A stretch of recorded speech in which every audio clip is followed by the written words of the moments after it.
Thank you for tuning in to Faith Connection. Gracias por sintonizarnos en la conexión de fe. 谢谢你收看信心连结。 여러분 안녕하십니까? 믿음 커넥션과 함께 하셔서 감사합니다. 우리는 여러분이 이 방송을 통해서 하나님을 만나시기를 바랍니다. 안녕하십니까? 저는 미국 워싱턴주 패스코시에 있는 리버뷰 한인 침례교회 김상열 목사입니다. 오늘은 요한복음 14장 1절에서 3절까지 있는 말씀으로 예수님의 재림의 목적, 예수님의 재림의 목적에 대해서 말씀드리기를 원합니다. 요한복음 14장 1절, 너희는 마음에 근심하지 말라. 하나님을 믿고 또한 나를 믿으라. 내 아버지 집에 거할 곳이 많도다. 그렇지 않으면 내가 너희에게 말해 주었으리라.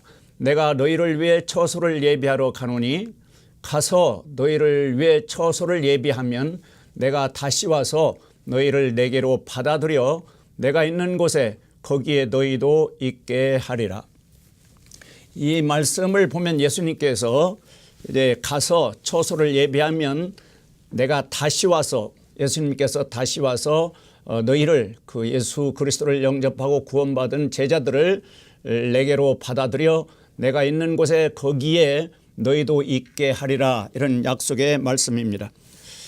요한복음 13장 1절에서 예수님께서는 자기 때가 이르러 자기가 이 세상을 떠나 아버지께로 가야 할 줄 아시고, 이 자기 때가 이르러, 이 때는 아버지께서 정하신 때인데 예수님께서 십자가에 저와 여러분의 죄를 위해서 십자가에 죽으실 때가 이르러 그 의미입니다.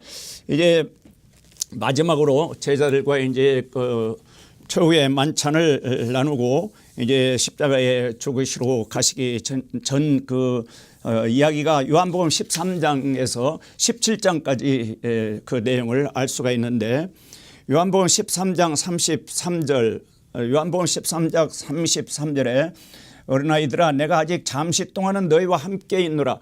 너희가 나를 찾을 터이나 내가 유대인들에게 말하기를 내가 가는 곳에 너희가 오지 못하리라 한 것 같이 지금 너희에게도 그렇게 말하노라. 36절, 시몬 베드로가 그분께 이르되 주여 어디로 가시나이까 하니 예수님께서 그에게 대답하시되 내가 가는 곳에 네가 지금은 따라올 수 없으나 나중에는 따라오리라, 이렇게 대답을 해 주셨습니다. 예수님의 제자들은 주 예수님께서 3년 반 동안 가르쳐 주시던 그 하나님의 왕국을 예수님께서 세우실 것으로 믿었는데 이제 떠나가신다 하니까 이해가 안 됐던 것입니다. 이스라엘을 로마로부터 해방시켜 줄 메시아 구세주로 믿고 따랐던 것입니다. 그런데 주 예수님이 어디론가 가신다고 하시니 그 말씀이 이해가 안 되고 또 그들 마음속에 이제 근심하기 시작합니다. 요한복음 13장 37절, 베드로가 주여 어찌하여 지금은 주를 따라갈 수 없나이까, 제자들의 마음에 근심이 가득 찼던 것입니다. 그래서 그 제자들의 마음을 위로해 주기 위해서 요한복음 14장 1절, 너희는 마음에 근심하지 말라. 하나님을 믿고 또한 나를 믿으라. 하나님을 믿고 또한 나를 믿으라. 근심하지 말라. 하나님을 믿고 예수 그리스도를 믿을 때에 마음에 근심이 떠난다, 이런 의미의 말씀이죠.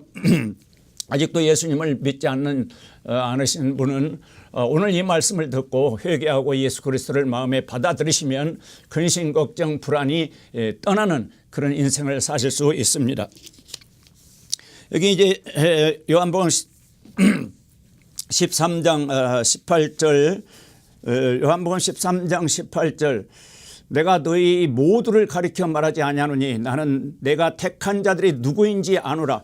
그러나 나와 함께 빵을 먹는 자가 자기 발꿈치를 들어 나를 대적하였나이다 한 성경 기록이 성취되게 하려 하노라. 여기는 이제 가룟 유다에 대해서 말씀하십니다. 그래서 19절 보면은 그것이 일어나기 전에 내가 지금 너에게 말하는 것은 그것이 일어날 때 내가 그인 줄 너희가 믿게 하려 함이라. 그 메시아인 줄을, 그리스도 메시아인 줄을 믿게 하려 함이라. 20절, 진실로 진실로 내가 너에게 이르노니 내가 보내는 자를 받아들인 자는 나를 받아들이며 나를 받아들인 자는 나를 보내신 분을 받아들이느니라.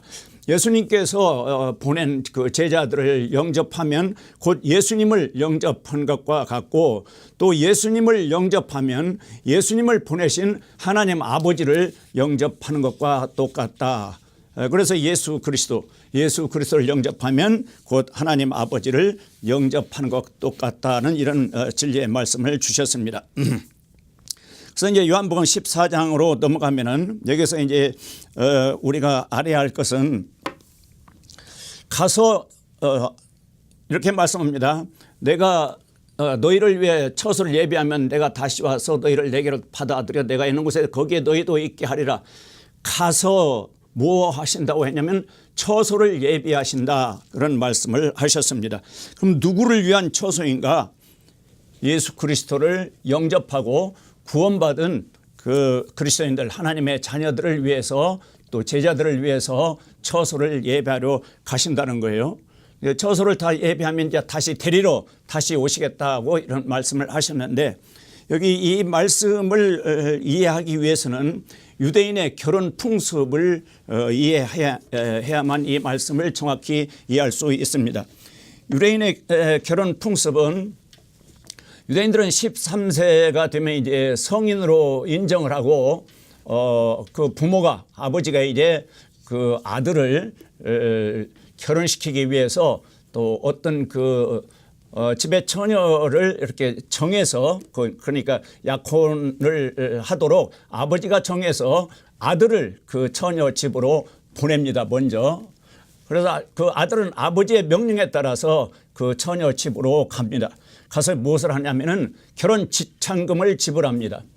예, 당신과 내가 결혼하기를 원하는데 결혼 지참금을 이렇게 지불을 하면은 그 처녀 집에서 그 결혼 지참금을 받으면 이제 그 약혼이 이루어지는 거고, 결혼 지참금을 거절하면 약혼이 이루어지지 않죠.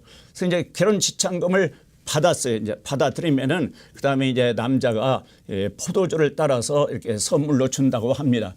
포도주는 내가 당신을 정말 희생적으로 사랑한다 하는 그런 의미로 포도주를 이렇게 따라서 이제 처녀에게 주면, 처녀가 그것을 이제 받아서 마시면은 이제 그 자기 남편감으로 그 남자를 받아들인다는 그런 뜻으로 그렇게 받아 마신대요. 그러면 이제 그 약혼이, 정혼이 이제 성립이 돼서 그 남자는 다시 자기 집으로 돌아갑니다. 자기 집으로 돌아가서 무엇을 하냐면은 한 1년 동안 처소를, 그러니까 자기 그 약혼한 그 신부를 데려와서 같이 함께 살 처소를 예비한다고 그래요. 그래서 이제 처소를 한 1년 동안 이제 예비하면은 다시 이제 그 약혼한 처녀를 데리러 이제 갑니다. 그러니까 그 1년 동안은, 약 1년 동안은 또 그 약혼한 처녀가 준비하는 기간이에요. 자, 순결을 지키고 그 자기 그 남편감을 사모하면서, 신랑을 사모하면서 좀 그 결혼 날짜만을 기다리는 그런 기간이 약 1년 테스트 기간이라고도 볼 수 있습니다. 그러면 1년이 좀 지나면은 이제 그 신랑의 아버지가 아들을 이제 보냅니다. 그때 그 결혼 날짜를 아버지만 아시고 그 신랑 아들은 모른다고 그래요. 그래서 이제 그 신부 집에 가서 이제 밤에, 결혼식 그 밤에 이루어지는데, 신부 집에 가서 이제 신부를 데리고 다시 그 신랑의 집으로 와서, 이제 신랑의 집으로 왔을 때 이제 온 동네 사람들을 그 결혼 잔치에 초청을 합니다. 한 일주일간 혼인 잔치가 벌어지는데, 그때 그 신랑 집으로 데려올 때 신부 얼굴을 이렇게 베일로 이렇게 가려서, 그 면사포로 가려서 얼굴을 보이지 않게 하고 신방, 그 새로 만든 신방으로 이제 들어갑니다. 그래서 이제 그 신방에서 이제 실제적인 그 결혼이 이루어지고, 일주일 후에 자기 신부를 그 손님들에게 공개한다고 그래요. 자, 그 결혼 풍습, 유대인들은 그 결혼 풍습을 잘 알기 때문에 지금 우리 주 예수님이 이 말씀을 제자들에게 하셨는데, 그 제자들은 그 이해를 잘 하게 될 거예요. 이제 예수님께서 이제 이걸 고린도 후서 11장 2절에 보면은 이 교회가 예수 그리스도께 그 약혼되어진 처녀라고 11장 2절 내가 하나님께 속한 사도 바울이 내가 하나님께 속한 질투로 너에게 대하여 질투하노니 이는 내가 너희를 순결한 한 처녀로 그리스도께 드리기 위해 한 남편에게 너희를 정혼시켰기 때문이라. 그래서 예수 그리스도의 그 피로 모든 죄를 용서받고 또 부활하신 주님을 영접해서 구원받은 사람들이 모이는 교회, 이 교회에는 한 처녀로 그렇게 지금 표현했습니다. 그리스도와 그 약혼한 정혼한 한 처녀로 이렇게 말씀하고 있어요. 그래서 그리스도는 남편이고 교회는 그 그리스도의 아내다, 이렇게 그 비유로 남편과 아내 그 비유로 이렇게 말씀하고 있습니다. 그래서 이제 그리스도와 정혼한 이 교회는 예수 그리스도의 피로 깨끗함을 받고 이제 예수 그리스도를 다시 오실 그 신랑을 기다리는 약혼녀처럼 정혼한 처녀처럼 교회는 다시 오실 남편 되시는 신랑 되시는 예수 그리스도를 기다리는 그런 생활이기 때문에 교회는 순결해야 하고 거룩해야 합니다. 오늘날 교회가 너무나 타락해서 참 교회가 더러워졌다는 것을 세상 사람들이 비판하고 비난하고 또 우리 그 그리스도인들 자체도 너무나 교회가 세속화되고 참 더러워졌다는 것을 느끼게 되는데 성경은 그리스도의 교회는 그리스도의 그 아내 신부이기 때문에 순결해야 하고 거룩해야 한다는 것을 성경은 여기저기 많은 말씀을 하고 있습니다. 이제 예수님께서 결혼 지창금, 그 지창금이 뭐냐면은 예수님께서 십자가에 피 흘려 죽으셨는데 그 피가 곧 이 아내인 교회에 주시는 집창금이었어요. 집창. 예수 그리스도의 피로 이제 교회와 이제 정혼을 했다. 그런 뜻으로 이제 자기 피를 집창금으로 지불한 겁니다.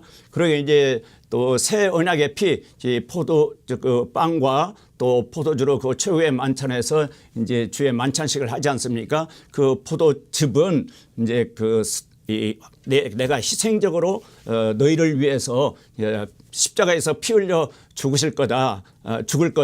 그런 표로 이제 그 포도주 내 잔을 받아 먹으라. 이것은 너희를 위해서 흘리는 나의 피다.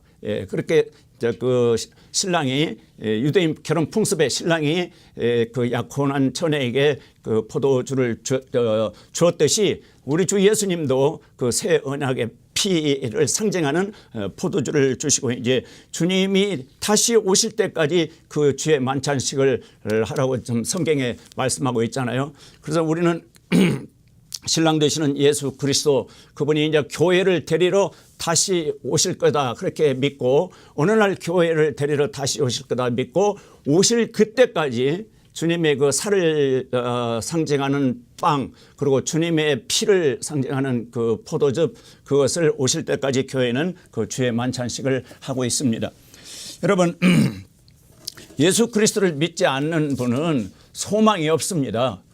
그러나 예수 그리스도를 믿으면 소망이 있습니다. 그 예수 그리스도를 믿고 교회에 와서 침례받고 교회의 지체가 되면은 예수 그리스도의 신부가 되기 때문에 신랑 되시는 예수님께서 이제 하늘에서 그 신부를 데리러 오신다고 성경은 약속하고 있어요. 데살로니가전서 4장 16절에 이렇게 말씀하고 있습니다. 데살로니가전서 4장 16절 주께서 호령과 천사장의 음성과 하나님의 나팔 소리와 함께 친히 하늘로부터 내려오시리니 하늘로부터 친히 내려오신다는 거예요. 그 목적은 뭐냐면은 여기에 이제 교회 그 정혼한 처녀라고 그랬으니까 교회가 아내라고 그랬으니까 신부라고 그랬으니까 그 신부를 데리러 오시는 거예요. 그때 그리스도 안에서 죽은 자들이 먼저 일어나고 예수 그리스도를 영접하고 구원받고 이제 세상을 떠난 성도들이 그때 다시 무덤에서 일어난다고 말씀하고 있습니다. 그리스도 안에서 죽은 자들이 먼저 일어나고 17절 그 뒤에 살아서 남아있는 우리가 그들과 함께 구름들 속으로 채어 올라가 공중에서 주를 만나리라. 그리하여 우리가 항상 주와 함께 있으리라. 이 날은 언제일지 몰라요. 예를 들어서 그 결혼 풍습에 신랑의 아버지가 어느 날 갑자기 신랑 보고 가서 이 약혼한 처녀를 데려오라. 그리고 아버지가 결정하기 때문에 신랑은 그 날을 모릅니다. 마찬가지로 예수님께서 그런 말씀을 하셨어요. 예수님이 다시 오시는 날은 아무도 모른다. 아버지만 아신다. 그런 말씀을 하셨습니다. 그렇기 때문에 이 공중에 언제 오실지 모르기 때문에 오늘이나 내일이나 언제 올지 모르기 때문에 늘 순결하고 거룩한 그런 생활을 하면서 주 예수 그리스도를 기다려야 하는 그 교회 생활이 그렇습니다. 그런데 이제 공중으로 이렇게 구름들 속으로 채 올라가 공중에서 주를 만나면은 우선 먼저 이게 결혼식이 이루어지는 게 아니고 공중으로 들림 받으면은 그동안에 어떻게 그 주 예수 그리스도를 영접하고 어떻게 생활했는가 그 생활에 대한 그 보상의 심판이 있어요. 계산하게 하는 심판이 있어요. 그걸 고린도후서 5장 10절에는 그리스도의 심판대라고 그렇게 말씀하고 있는데 그리스도의 심판대에서 이제 그 각자 행위 제가 읽어드리겠습니다. 고린도후서 5장 10절에는 그리스도의 심판대가 나오는데 고린도후서 5장 10절 우리가 반드시 다 그리스도의 심판석 앞에 나타나리니 이로써 각 사람이 좋은 것이든 나쁜 것이든 자기가 행한 것에 따라 자기 몸 안에 이루어진 것들을 받으리라. 그래서 보상의 심판입니다. 죄의 심판이 아니고 보상의 심판입니다. 그런즉 11절 그런즉 우리가 주의 두려움을 알므로 사람을 설득하거니와 우리가 하나님께 밝히 드러났고 또 너희 양심에도 밝히 드러난 줄로 나는 확신하노라. 그래서 이제 보상의 심판이 끝나면 그 다음에 이제 혼인식이 이루어지는데요. 여기서 예수 그리스도의 그 지상 재림과 예수 그리스도의 공중 재림 그 차이 차이는 약 한 7년이 되는데 그 차이의 그 성격이 어떻게 다른가 그걸 좀 말씀드리겠습니다. 공중에 이제 교회를 데리러 다시 오시는 그 신랑 되신 예수님이 공중에 오실 때 여기 데살로니가전서 4장 16절 말씀처럼 공중에 오시는 날은 빌립보서 1장 6절에 보면은 그리스도의 날이라고 합니다. 그런데 이 땅에 예수 그리스도께서 육체적으로 다시 오시는 날이 있는데 그 날은 요엘서 2장 31절 보면 주의 날이다 그렇게 말씀하고 있습니다. 또 공중에 오실 때는 이 교회가 구원받은 그리스도인들이 소망 중에 기다리는 날이에요. 공중에 오시는 그날은 소망 중에 기다리는 날이에요. 디도서 2장 13절에 말씀하고 있어요. 그런데 이 땅에 오시는 날은 마태복음 24장 30절에 보면은 슬피 우는 날이 됩니다. 왜냐하면 그때는 심판주로 오시기 때문에. 세 번째로 이게 공중에 오시는 것과 이 땅에 오신다는 그 말씀이 분명히 그 성경에 기록이 됐어요. 공중에 오신다고 한 말씀은 데살로니가전서 4장 17절이고 이 땅에 예수 그리스도가 오신다는 그 말씀은 스가랴서 14장 4절에 말씀하고 있습니다. 이스라엘 그 올리브산 감난산 그게 주의 발이 그 산 위에 설 것이요 그렇게 말씀하고 있어요. 근데 공중에 오시는 사건은 신비입니다. 고린도전서 15장 51절 비밀이에요. 아무도 모르요. 언제 오실지 비밀이기 때문에 아무도 예측할 수 없는데 이 땅에 예수 그리스도가 오실 때는 마태복음 24장 27절이나 계시록 1장 7절에 보면 공개적으로 오십니다. 누구나 볼 수 있도록 그분을 찌른 자들도 볼 것이요 그렇게 표현하셨는데 그래서 공개적으로 오시고 공중에 오시는 것은 비밀리에 오시고 그리고 또 주님이 공중에 오실 때는 직접 이제 내려오시는데 지상에 올 때는 천사들을 먼저 보내신다고 마태복음 24장 31절에 말씀하고 있어요. 공중에 오실 때는 아무 징조가 없어요. 그런데 지상에 오실 때는 누가복음 그 17장 21장이나 보면은 많은 징조를 보여줍니다. 미리 많은 징조를 마태복음 24장에도 많은 징조를 보여주고 있죠. 그리고 공중에 오실 때는 신약 교회 성도들이 부활하게 되고 성도들이 이제 들림받게 되는데 지상에 예수님이 오실 때는 환난 성도들과 구약 성도들이 부활합니다. 그 차이가 있어요. 그러니까 교회 시대 때 구원받은 그리스도인들만이 예수 그리스도의 그 아내가 될 자격이 있는 거예요. 그 피로 깨끗함을 받고 또 부활하신 예수님 영접해서 이제 그 영이 새 생명을 얻고 이렇게 교회 그리스도의 몸된 교회를 이룬 그 지체들만이 그 아내의 자격이 있지 구약의 성도들이나 환란 시대에 구원받은 성도들은 그 아내의 자격이 없습니다. 그리고 빌립보서 3장 20절 21절 보면 공중에 오실 때 우리 몸이 이 죄의 몸이 죄 없는 몸으로 영광스럽게 변화돼서 들림받게 됩니다. 지상에 오실 때는 몸이 변화된다는 말씀이 없어요. 또 공중에 오실 때 그리스도인들에게 참 복이 되는 소망이고 지상에 예수 그리스도가 오실 때는 환란 시대의 성도들에게 두려운 날이고 불신자들에게는 심판받는 날입니다. 데살로니가전서 1장 10절에 보면 하나님의 진노에서 건지시는 날이 공중에 오시는 날이고 계시록 19장 15절에 보면 하나님의 진노를 쏟아 부으시는 날이 지상에 오시는 날입니다. 그리스도 안에서 성도들을 모으시기 위해서 공중에 오시고 지상에 오실 때는 신자들과 불신자들을 모아서 마태복음 24장에 보면은 제가 읽어드렸어요. 마태복음 24장 왜 예수 그리스도를 영접해야 하냐면은 마태복음 24장 24장 31절 그가 큰 나팔 소리와 함께 자기 천사들을 보내리니 그들이 그의 선택받은 자들을 하늘 이 끝에서 저 끝까지 사망에서 함께 모으리라. 함께 모아서 뭐 하시냐면은 그 심판을 하십니다.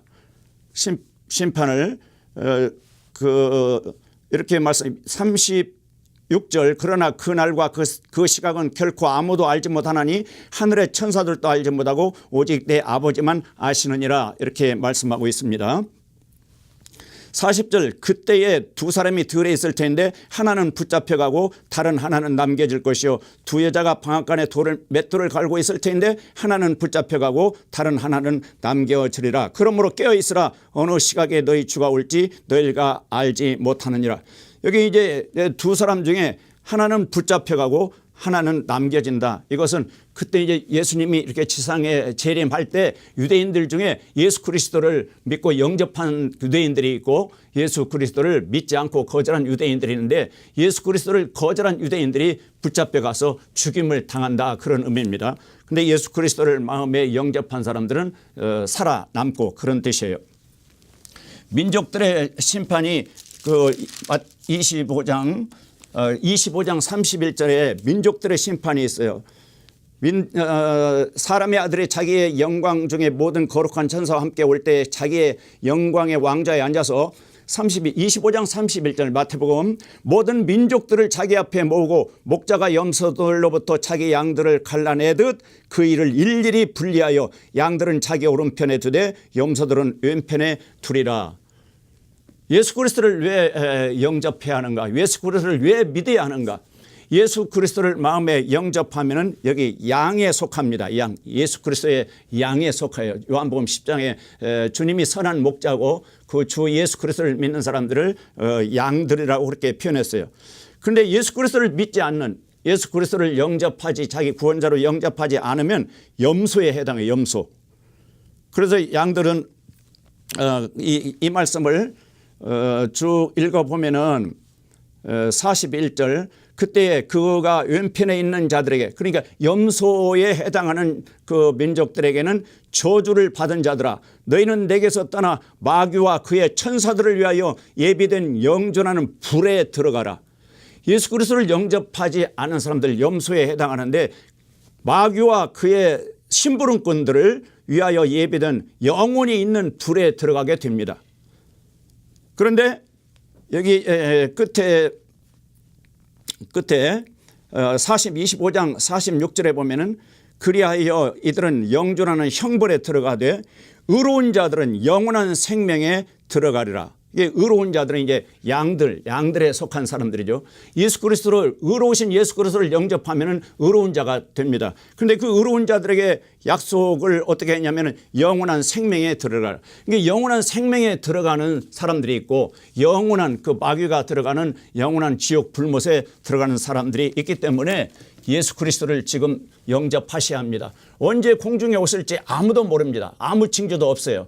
그래서 오늘이 구원의 날이고 참 오늘이 은혜 받을 때라고 고린도후서 6장 2절에 말씀하고 있습니다. 이제 그 그리스도인들이 이제 구원받은 그리스도인들이 들림을 받아서 이렇게 공중으로 올라가면은 뭐가 있냐면은 그리스도의 심판대가 있다고 제가 말씀하셨죠. 그 그리스도의 심판대에서 이제 무슨 그 상급이 있느냐면은 고린도전서 9장 24절에서 27절까지 보면 썩지 않을 관을 그 받을 성도들이 있어요. 썩지 않을 관을 받는 어떤 사람이냐면 그 주님의 일에 헌신하면서 그 절제하고 자기 몸을 복종시켜서 꾸준히 계속해서 쓰임받는 그런 사람들은 썩지 않을 관을 받게 됩니다. 그리고 디모데후서 4장 7절 8절 여기는 의의 관이 약속되어 있어요. 선한 싸움을 싸우고 달려갈 길을 마치고 믿음을 지킨 성도들 주 예수 그리스도의 나타나심을 사랑하는 모든 자들에게 의의 관이 약속되어 있습니다. 또 데살로니가전서 2장 19절은 기쁨의 관, 환희의 관이 약속되어 있어요. 이 사람들은 예수 그리스도 그 복음을 전해서 많은 사람들을 주께로 인도한 그 사람들, 그 전도의 열매들이 이제 성도들인데 그런 사람들에게 기쁨의 관을 약속해 주셨고 야고보서 1장 12절 생명의 관을 약속해 주시는데 이 사람들은 시험을 견디고 단련을 받은 뒤에 신실하게 아주 목숨을 다해서 주님을 섬긴 그 사람들에게는 이 생명의 관을 약속해 주셨어요. 요한계시록 그 2장 10절에 보면은 죽기까지 신실한 성도들 그들에게 생명의 관을 약속해 주셨습니다. 그리고 이제 목사들 베드로전서 5장 2절에서 4절 이 목회자들에게 주는 관인데 양떼에게 본이 된 목회자에게 영광의 관을 주신다고 약속했습니다. 이렇게 그리스도의 심판대 앞에서 이 관을 받는 이 관은 크라운 그러니까 통치권을 말합니다. 뭐 이 땅에서 무슨 대통령상, 시장상, 교장상 뭐 이렇게 물건을 받는 그런 것이 아니고 주님께서 왕으로 이 땅에 오셔서 주님의 왕국을 세우는데 왕국을 세울 때 주님과 함께 왕노릇하는 그런 그 통치자가 되는 권세를 이 상으로 받습니다. 그래서 그 상을 확신하기 때문에 사도 바울은 자기 목숨을 바쳐서 참 주님의 그 복음을 믿지 않는 사람들에게 전하는 일에 한평생 하다가 순교를 당했는데 예수 그리스도를 믿으시는 여러분 이 하늘의 상급을 바라보고 참 여기 사도 바울처럼 선한 싸움을 싸우고 달려갈 길을 마치고 믿음을 지키시기 바랍니다. 주님이 그 행위 하나하나 하늘의 그 생명책에 기록해 두었다가 참 주님 앞에 우리가 올라갔을 때 그 행위에 따라서 보상해 주신다고 약속하고 있습니다. 예수 그리스도를 믿지 않는 여러분, 예수 그리스도를 믿지 않으면은 영원한 불이 마귀가 들어가는 영원한 불 호수가 기다리고 있습니다. 그래서 예수 그리스도를 지금 영접해서 참 그 의로운 자들에게 주는 영원한 생명을 받고 예수 그리스도와 참 천국에서 예수 그리스도가 다시 오시면 지상에 오시면 그 왕국이 세워지는데 그 왕국 백성이 되시기를 바랍니다. 그렇지 않으면은 마귀와 함께 지옥 불에 들어가서 영원히 참 밤낮으로 고통을 당하는 그런 인생이 되고 맙니다. 천국과 지옥은 실제적인 장소입니다. 예수 그리스도 우리 주님은 거짓말을 하시지 않았어요. 실제적인 장소이기 때문에 지금 준비해야 합니다. 여러분 안녕하십니까? 믿음 커넥션과 함께 하셔서 감사합니다. 우리는 여러분이 이 방송을 통해서 하나님을 만나시기를 바랍니다.